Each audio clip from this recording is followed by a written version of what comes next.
capítulo 23, Provérbios 23. Nós vamos ler apenas um versículo, versículo 26.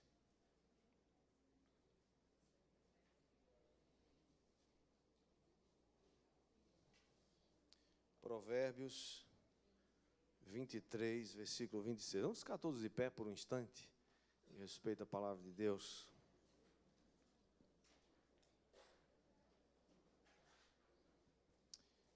Vamos ler todo mundo junto esse texto, no telão, na mesma versão. Vamos lá? 1, 2, 3. Dá-me, filho meu, o teu coração, e os teus olhos se agradem dos meus caminhos. Outra vez. Dá-me, filho meu, o teu coração, e os teus olhos se agradem dos meus caminhos. Que o Senhor aplique essa palavra ao nosso coração, em nome de Jesus. Antes da gente orar, deixa eu só pedir uma coisa a você. Número 1, se você não desligou seu celular ou colocou no silencioso, faça isso agora, por favor. Segunda coisa, naquela porta ali, irmãos, essa porta fica encostada por uma questão de segurança, mas existe uma placa ali bem grande: agradecemos a gentileza de não utilizar essa porta durante o culto. Então, se você tinha dificuldade de ler, eu já li para você agora. Então, por favor, se você precisa sair, não saia se você não precisa absolutamente. Mas se você precisar realmente sair, saia por aqui, pela parte de trás, até porque você atrapalha um pouco quem está aqui, não temos espaço suficiente, tá? Nem entra, nem sai por aqui durante o culto. Quando termina o culto, ela é aberta e também podemos utilizá-la para sair. Eu agradeço a compreensão de todos. Amém, queridos? Vamos orar?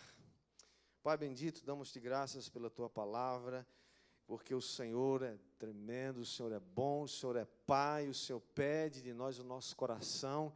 E nós viemos nessa noite aqui dizer ao Senhor: Senhor, nosso coração é teu. Toma conta, Senhor. Toma conta, Jesus.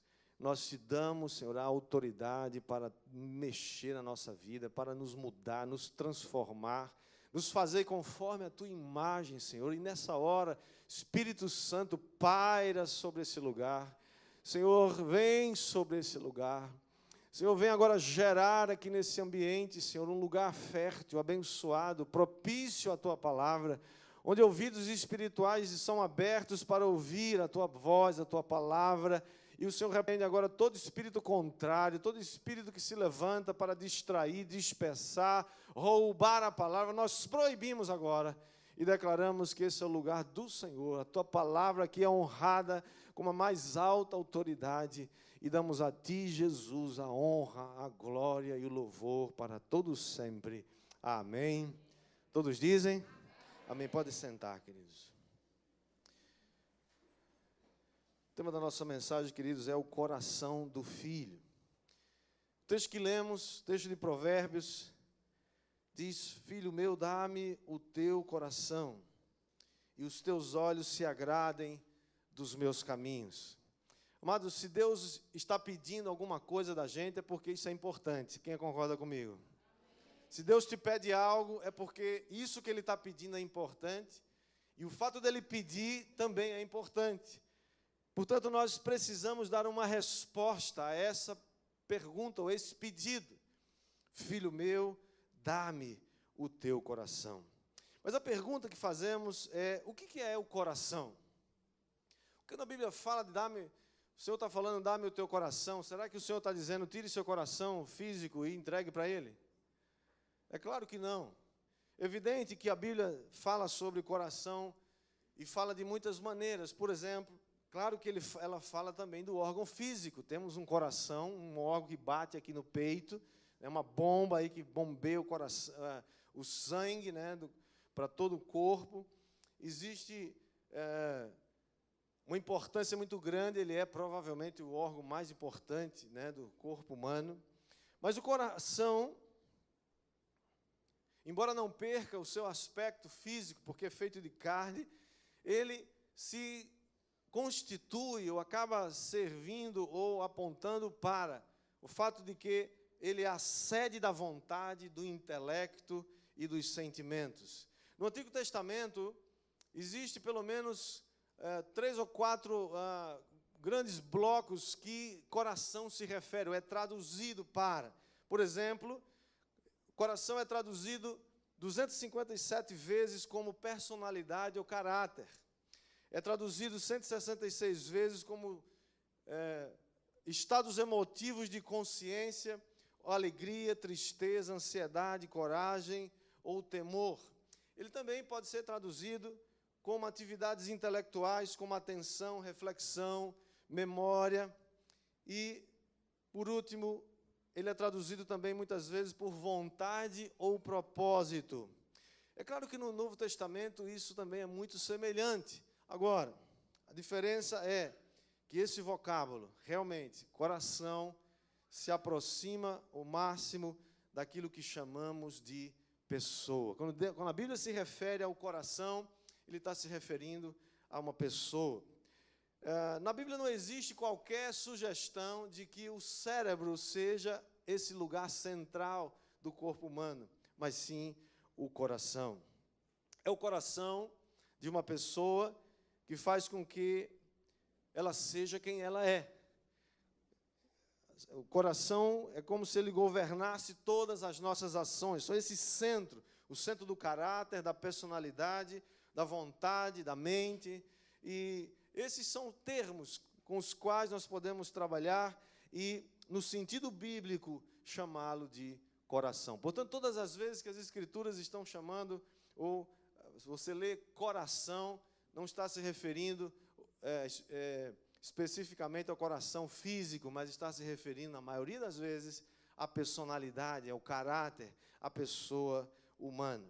Qual a importância, então, do coração nesse aspecto que acabamos de falar? A Bíblia fala muito sobre o coração, muitas vezes. E alguns textos são, especialmente, aparentemente contraditórios. Não são, mas parece. Primeiro, você já ouviu falar ou já leu Salmo 119, versículo 11, que diz: escondi a tua palavra no meu coração para eu não pecar contra ti. Bom, se está dizendo que o coração é o lugar onde você guarda, esconde a palavra, deve ser um lugar importante, sim ou não? A Bíblia diz também em Marcos 12, 30, Jesus disse, falando sobre o grande mandamento, ele diz: amarás o Senhor teu Deus de todo o teu coração, isto é, de toda a tua alma, de toda a tua mente e de toda a tua força. Jeremias 29, 13, o profeta diz: buscar-me-eis e me achareis, quando me buscardes de todo o vosso coração. Ou seja, a palavra do coração é muito importante. Por outro lado, a Bíblia também diz, que você já deve ter ouvido falar, ou já deve ter lido, por exemplo, Jeremias, capítulo 17, versículo 9, diz que enganoso é o coração, mais do que todas as coisas, e desesperadamente corrupto, quem o conhecerá? A pergunta é: como é que nós lidamos com essa situação? Como é que lidamos com esse coração? Se de um lado ele é o guardião, vamos dizer assim, da palavra, onde eu escondo a palavra, o coração é, eu encontro Deus quando eu o busco de todo o meu coração, mas também a Bíblia diz que ele é enganoso. E enganoso significa o quê? Que ele é traiçoeiro, que ele é astucioso. E diz que ele é desesperadamente corrupto. O que é isso? É algo perigosamente doente, incurável. A pergunta é, então, como é que nós lidamos com isso? Primeira coisa, irmãos, nós precisamos entender que o nosso coração, a nossa vida, nossa personalidade, nosso caráter, traz ou carrega consigo algumas marcas da queda. Nós somos seres caídos. Pecamos um dia em Adão, os nossos pais, e fomos banidos da presença de Deus. A Bíblia diz que todos pecaram e carecem da glória de Deus.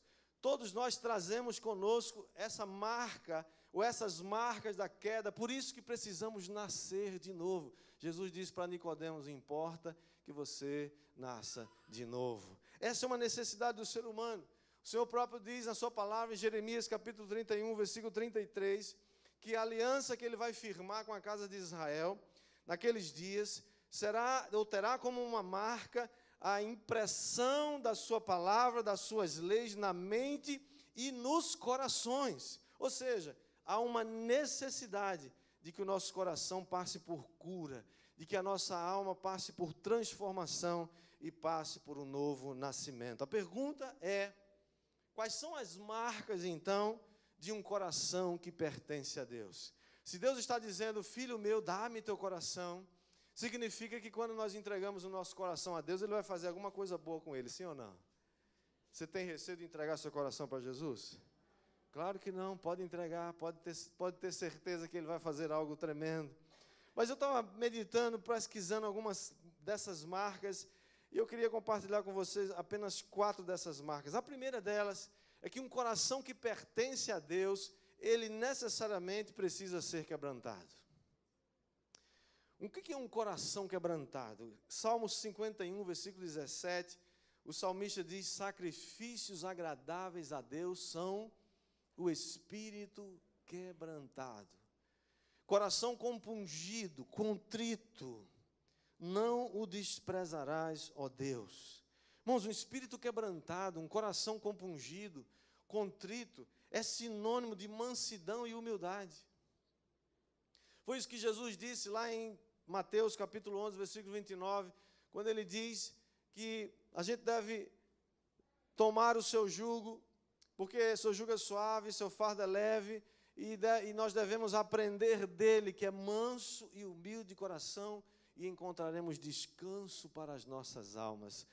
Uma característica do coração quebrantado é que ele é manso e humilde. Não significa que ele é medroso, frouxo, ou as coisas não acontecem, todo mundo mexe com ele. Não é isso. Mansidão e domínio próprio, mansidão e humildade são marcas de Jesus. Quem está entendendo isso? Da mesma forma, um coração endurecido, que também é conhecido ou chamado de coração insensível ou insubmisso ou incircunciso, não se submete à vontade de Deus. Assim como quebrantamento é uma marca de um coração que foi entregue a Deus e que se conectou com Deus, da mesma forma, um coração endurecido, um coração insensível, insubmisso, é uma marca também de um coração que está longe de Deus. Quem está entendendo, diga amém. Cutuque seu vizinho e diga assim: você está ouvindo? Não durma. Quais as marcas de um coração que pertence a Deus? Primeiro, coração quebrantado. Segundo, é um coração que precisa ser guardado. O que significa guardar o coração, irmãos? Provérbios 4, 23 diz: sobre tudo o que se deve guardar, guarda o coração, porque dele procedem as fontes da vida. Irmãos, nós não podemos enganar a Deus. Deus conhece todas as coisas. Quem já sabia disso? Você não pode enganar a Deus. Quando Samuel foi ungir Davi rei, os filhos de Jessé passaram na sua frente, e o primeiro ele foi logo dizendo: deve ser esse cara é muito bonito, olha só a altura dele, elegante, todo bonitão, né? O que é que Deus diz para ele? 1 Samuel 16, 7. Samuel, você vê como o homem vê, mas eu vejo o coração. Não olhes para a sua aparência, nem para a sua altura, porque eu o rejeitei. Porque Deus vê o coração. Irmãos, nós não podemos... Quando nós chegamos diante de Deus, Ele já sabe tudo, Ele já conhece quem somos, já conhece nossas motivações, já sabe quem somos. Então, a palavra está nos advertindo: guarde o seu coração. E o que significa, então, guardar o coração? Ou por que guardar o coração? Primeiro, porque o que você valoriza tem o seu coração. Aquilo que você valoriza vai possuir o seu coração. O que você valoriza? O que você dá valor?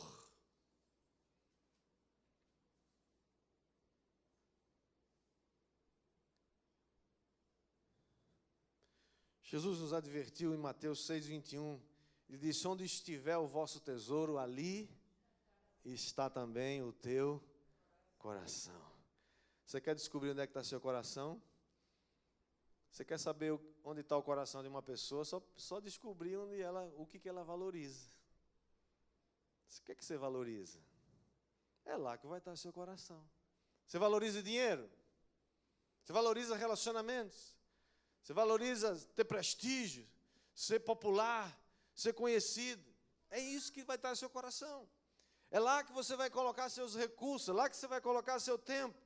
Portanto, devemos guardar o nosso coração daquilo que nos rouba, daquilo que nos prende. Segunda coisa, porque o que sai da boca vem do coração. A Bíblia fala sobre isso, Jesus falou sobre isso.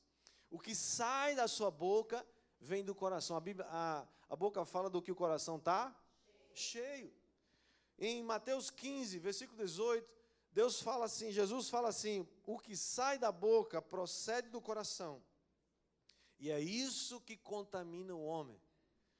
Os fariseus estavam preocupados porque os discípulos de Jesus não lavavam as mãos antes de comer. E é claro que Jesus não estava fazendo a apologia ou defendendo a ideia de que você deve comer com as mãos sujas. Aliás, lavar as mãos é o primeiro gesto de higiene que todos nós devemos ter. Chega em casa, você lava as mãos logo ou vai fazer alguma coisa? Chega em casa, lava as mãos, querido. Por quê? Porque as mãos tocam nas pessoas, tocam nas mãos, tocam nas coisas, tocam nas maçanetas, tocam no, né? E você pode estar veiculando esses bichinhos aí indesejáveis. Lavar as mãos é um gesto básico, mínimo.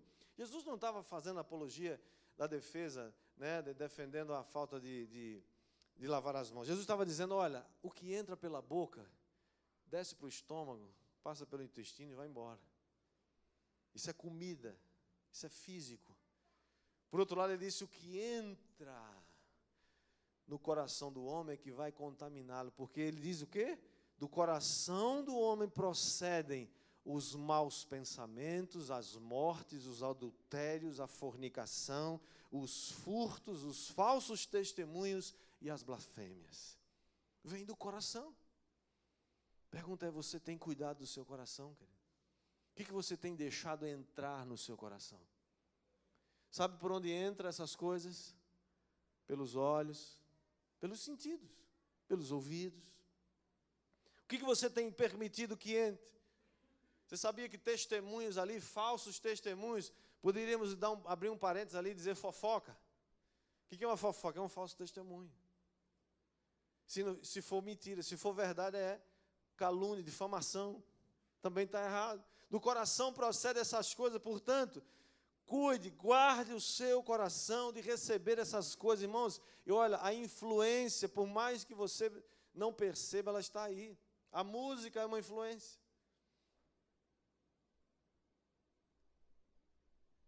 As conversas são uma influência. As más conversações, diz a Bíblia, corrompem os bons costumes. Tenha cuidado com isso. Por que guardar o coração? Porque o coração pode ser pervertido. Ele pode ser corrompido. Olha o que aconteceu com o homem mais sábio do mundo. Quem foi ele? Salomão. A Bíblia diz lá em 1 Reis, capítulo 11, versículo 4, que ao final da vida, depois que Salomão, um homem tão sábio, tão inteligente, conseguiu ter 700 mulheres e 300 concubinas. Veja o tamanho da loucura desse homem. Alguém já disse, uma já dá trabalho, imagina 700. E diz mais que eram todas princesas, ou seja, exigente. Todas elas queriam ir para o shopping no Natal, imagina. E esse camarada entra nesse negócio, né, quebrando um princípio da palavra de Deus, mas diz que essas mulheres que ele fez, com as quais ele fez aliança, eram mulheres de governos ou de países, nações pagãs ao redor de Israel, com quem ele fez aliança para manter a paz. Toda vez que você faz uma aliança corrupta para manter a paz na sua casa, no seu negócio, seja onde for, você vai dar tiro no pé. Para com isso. Nunca negocie a verdade. Salomão quebrou um princípio. havia um princípio sobre o rei não terá muitas mulheres, o rei não terá muitos cavalos, o rei terá uma cópia dessa lei para lê-la todos os dias diante dele. Salomão não fez nada disso, quebrou tudo isso. E o que acontece com ele? Por amor a Davi, ele reinou por 40 anos, mas logo que ele morreu, Deus rachou o reino de Israel e deu a um outro servo de Salomão. O coração pode ser pervertido. No final da sua velhice, as mulheres perverteram o coração de Salomão para seguir outros deuses. Imaginou o mais sábio do mundo, a quem Deus apareceu a ele em sonho e disse: Salomão, pede-me o que quiseres. E ele, com muita sabedoria, pediu sabedoria. Muita sabedoria, pediu sabedoria. Eu acho que ele não tinha tanta sabedoria, mas pediu uma coisa boa. Disse: Senhor, me dê sabedoria para guiar esse grande povo. E Deus disse: porque tu me pediste sabedoria, não me pediste riquezas, não me pediste a morte dos teus inimigos, eu vou dar também tudo isso. Eu vou te dar não somente sabedoria, mas vou te dar a morte dos teus inimigos, eu vou te dar riquezas e honra que quem nunca teve antes nem depois de você. Você vai que isso pode acontecer conosco? Diga: está amarrado em nome de Jesus. Cuide e guarde seu coração, porque essas coisas não acontecem do dia para a noite. São pequenas concessões que a gente vai fazendo. É uma coisinha aqui e outra coisinha ali. E a gente começa a entrar naquele bloco de carnaval chamado nada a ver. Nada a ver, pastor, que bobagem. Nada a ver. É uma concessãozinha aqui. É um roubozinho ali, devagar. É um relacionamento promíscuo ali. É uma mentirinha acolá. E começa a se afastar de Deus. E o melô do afastamento é igualzinho em todo canto. Começa com pequenas coisas. E vai se aprofundando. Até um dia que chega como Salomão chegou, infelizmente. Não faça isso, em nome de Jesus. Seu coração precisa ser guardado. Diga: eu vou guardar meu coração. Terceira coisa, você precisa, o coração que é pertencente a Deus, o coração precisa ser checado constantemente pelo Espírito Santo. Nós estamos na sequência o primeiro foi: o coração precisa ser quebrantado. Segundo, o coração precisa ser guardado. Terceiro, o coração precisa ser checado constantemente pelo Espírito Santo. Amados, não brinque com o coração é enganoso. Cuide disso. Como que a gente faz isso? Como é que a gente pede para o Espírito Santo checar? O salmista descreveu isso de uma maneira tremenda. Salmo 139, versículo 23, ele diz: sonda-me, ó Deus, e conhece o meu coração. Prova-me. Você tem coragem de dizer ao Senhor: Senhor, prova-me. Prova meu coração. Irmãos, porque só o Espírito Santo tem um crivo perfeito. Eu posso ter um crivo defeituoso. Você pode ter um crivo defeituoso. Nossos crivos são influenciados pelas coisas ao nosso redor, pelos artistas, pelos intelectuais, pelos pensadores desse mundo, pelas novelas. Nossos raciocínios são influenciados por muita gente, por muitas coisas. Mas o Espírito Santo, Ele sabe, porque Ele não só nos conhece, mas Ele conhece as profundezas do coração de Deus. E o salmista diz: prova-me e conhece as minhas inquietações. Aquelas inquietações mais profundas, aquelas ansiedades mais terríveis, que só você e Deus sabe. O Espírito Santo está sondando e conhece cada uma delas e pode fazer algo por elas. Eu fosse você, tinha me animado mais com isso. O salmista também diz, Salmo 51, versículo 10, cria em mim, ó Deus, um coração puro e renova. Bom, você sabe qual é o problema de muitos de nós? Muitos de nós começou bem. Quantas pessoas você conhece que começou bem e hoje vai mal? Deixaram a aliança do Senhor. Começaram muito bem.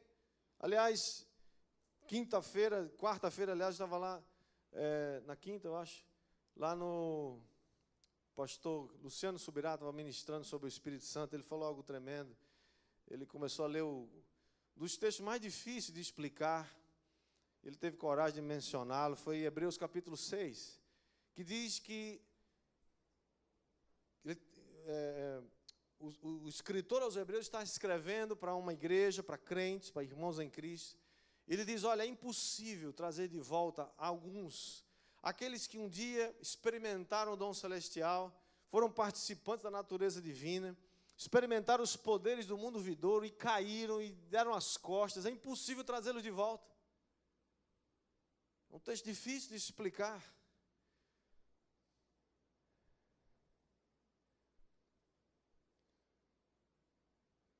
E ele fez ele criou uma maneira, uma figura, que para mim foi tremenda demais. Ele disse assim,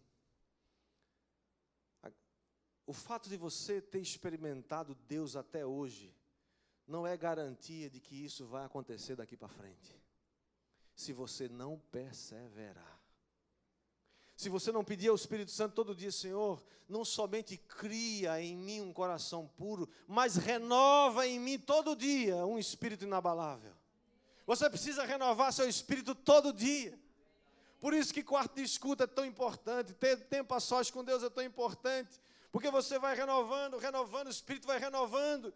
Irmãos, toda apostasia começou um dia, quando a gente começou a esfriar na fé, deixar as coisas de Deus pelas coisas do mundo. Sabe qual a figura que ele criou? Ele disse, olha, se você já pensou quantos quilos de comida você já comeu até hoje? Vou pegar aqui, irmão Pedro, já passou dos 60 anos, completou 60. Imagina 60, bom, para o irmão Pedro já está assim um pouquinho, né? ele pouca coisa, vamos pegar assim, Paulão aqui, melhor. O Paulão tem menos idade, mas tem mais trabalho efetuado, né? Tem mais consistência. Mas vamos pegar aqui irmão Pedro mesmo, só para efeito didático. Você imagina que irmão Pedro come 1 quilo de comida por dia. Ele deve comer mais, mas vamos botar 1 quilo que é mais fácil fazer a conta, né? 1 quilo de comida por dia, vezes 365 dias por ano, vezes 60 anos. Isso daria mais ou menos quanto? Quem é bom de conta aí? 365 vezes 60, sei lá, umas 20 toneladas de comida. 21.900, aqui, olha, rapaz, esse cara é matemático, olha. É a máquina que está aqui, tá, foi a calculadora. Tá. A inspiração Samsung ali, tá certo. 22 toneladas de comida. A pergunta é, essas 22 toneladas de comida foram importantes para trazer Pedro até aqui, sim ou não? Ele chegou até aqui, está vivinho da Silva, todo cheio de saúde aí, olha que benção. Agora a pergunta é, escute isso, olhe para mim agora. O que essas 22 toneladas de comida vão fazer daqui para o diante para a vida dele? Nada, zero. Se ele não se alimentar amanhã ou depois, é certo se ele estiver jejuando por um tempo, jejuma por um tempo, não pode jejuar para o resto da vida, não morre, né? O que essas 22 toneladas vão ajudar a vida, manter a vida de Pedro daqui por diante? Nada. Se ele não continuar comendo, se ele não continuar se alimentando da mesma forma, querido, é se o Espírito Santo não continuar checando sua vida todo dia, cada dia. O que você viveu até hoje não vai lhe adiantar de nada. Por isso que muitos estão naufragando na fé. O próprio escritor aos Hebreus, mais na frente, diz isso, que alguns naufragaram na fé. O que é naufragar na fé? O que é alguém naufragar, gente? Alguém saiu de um porto, num barco, que ia para um outro porto.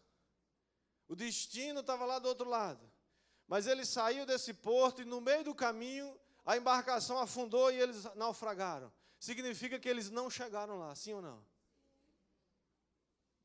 É por isso que a palavra de Deus fala muitas vezes sobre aquele que perseverar até o fim.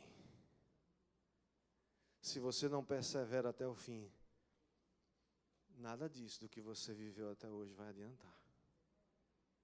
Por isso que o salmista, 3.000 anos atrás, já escreveu isso: cria em mim, ó Deus, um coração puro e renova todo dia, renova toda hora, renova todo minuto, renova, Senhor, renova.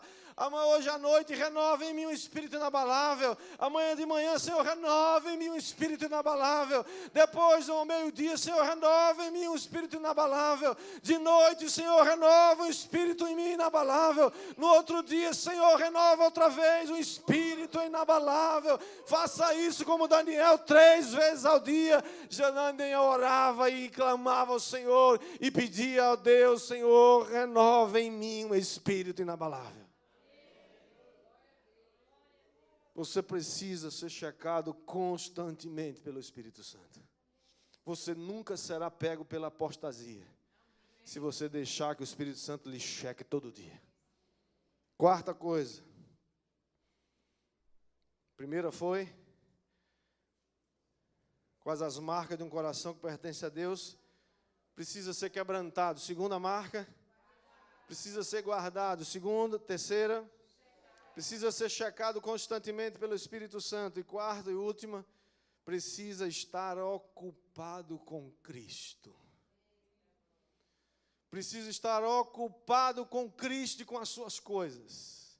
Você pode ser o maior empresário, você pode ser o maior profissional liberal, você pode ter muitas atividades, mas nenhuma delas é desculpa para você não viver 100% todo dia na presença de Deus. Pastor, não tem jeito, minha profissão não me deixa. O dia todo estou ocupado, não tem tempo para nada. E o que você está fazendo é para quem? Seu trabalho não é uma expressão de louvor a Deus, ela é uma expressão de louvor para quem? Para você? Ou para as pessoas que estão ao seu redor? A quem você está querendo impressionar? O apóstolo Paulo, em Filipenses, capítulo 4, versículo 8, ele diz: finalmente, irmãos. Está terminando o livro de Filipenses, escrevendo a carta aos Filipenses. Ele diz: finalmente, irmãos. O que deve ocupar a vossa mente? O que deve ocupar a sua mente? Você pensa sobre o quê? Especialmente quando você está de folga. O que ocupa a sua mente? Ele diz: tudo o que é verdadeiro, respeitável, justo, puro, amável, que é de boa fama, se alguma virtude há, se algum louvor existe. Esse é o crivo das coisas que devem ocupar seu pensamento, meu irmão, minha irmã. É de boa fama, é verdadeiro, é justo, é puro, é amável, tem virtude, tem louvor nisso, então deixa que isso ocupe a sua cabeça, os seus pensamentos. Porque, irmão, escute isso. Ninguém aqui é capaz de evitar que pensamentos maus venham à sua mente. Ninguém aqui é capaz. Os pensamentos vêm. Por exemplo, uma hora você pensa que ninguém ama você. Você não é amado, você não... Mas de onde vem essa ideia? Do capeta. Claro que Deus te ama. Pode ninguém mais amar você, mas Deus te ama. Então alguém muito especial ama você, sim ou não? Quem entendeu? Amém. Pessoas, né? Foi até o pastor Luciano que contou essa historinha, achei interessante. Na igreja dele, que uma irmã chegou, brigou lá com outra irmã, chegou para o pastor quer falar com o senhor, o que foi? Estou indo embora da igreja. Ué, mas embora por quê? Porque essa igreja não tem amor. Essa igreja ninguém ama. Vocês falam muito de amor, mas ninguém ama ninguém aqui. Então eu estou indo embora. Aí ele falou: eu estou sabendo que você brigou lá com a irmã, né? O senhor já está sabendo, né? Eu estou sabendo. Mas por que você vai embora? Eu já disse, que não tem essa, eu vou atrás de outra igreja, que me ame. Aqui ninguém me ama. Aí ele disse que o Espírito Santo deu um insight assim para ele, né? Aí ele falou assim: Tá bom, você pode ir, vai na bênção, mas primeiro, você devia também sair de casa e ir embora da sua casa. Abandone seus filhos e seu marido. Mas por que o senhor está falando isso? Porque na sua casa não tem amor. Como que o senhor pode me julgar? Eu sei que na sua casa você vive brigando com seu marido, com seus filhos. Vocês vivem fazendo barraco lá de vez em quando. Eu sei. Então, se vocês discutirem, é porque na casa de vocês não tem amor. Está na hora de você ir embora da sua casa também. E procurar uma outra família que tem amor. Não, pastor, eu sei. É claro, minha flor. O fato de vocês discutirem não significa que vocês não se amam. Você está querendo um ambiente que tem amor, não é um ambiente onde não se discute ou não tenha desavenças. Mas é um ambiente onde todos nós decidimos superar as diferenças. Se discutir com a irmã lá, vai lá pedir perdão para ela e resolve. Faz o que Jesus mandou a gente fazer. O que você faz na sua casa. Porque se seu marido e seus filhos não te amassem, eles que já tinham saído de casa há muito tempo. Mas eles estão lá porque te amam. A igreja é a mesma coisa. Estamos aqui porque nos amamos. Mas olha, procura colocar na sua mente ou permitir que fique somente os pensamentos que são de Deus. Efésios 3,17 diz: habite Cristo no vosso coração, na vossa mente, no teu entendimento, na tua vontade, nos teus desejos, no teu caráter, na tua personalidade. Deixa Cristo habitar, e essa palavra habitar significa habite, more em todos os cômodos dessa casa. Não tem um cômodo só, não permita que nenhum cômodo, nenhum da sua casa, Jesus não habite. Ele precisa habitar ricamente, abundantemente, completamente. Se você recebe, diga amém, receba. O Senhor continua dizendo para nós todo dia: filho meu, dá-me o teu coração. Jesus quer ter o nosso coração, querido. Se você quer ter vitória na sua vida, entregue o seu coração a Ele todo dia. Confie nele. Como diz Salmo 37, versículo 5. Entrega teu caminho ao Senhor. Confia nele. E o mais Ele fará. Sabe, queridos, só mais um reforço da propaganda aqui. Não deixe de assistir Quarto de Guerra. Que mulher de Deus. Aquela mulher vai ensinar muita coisa para a gente. Vai poupar a você muitas dores e muitas tristezas. Vai poupar a você, marido, muitas dores e tristezas pelas quais você está passando. Porque Deus é fiel. Mas não se esqueça que seu coração pode lhe enganar. E você não somente não vai ser enganado. Diga assim: eu não serei enganado. Se eu perseverar na presença do meu Deus. Vamos ficar todos de pé. Vamos orar.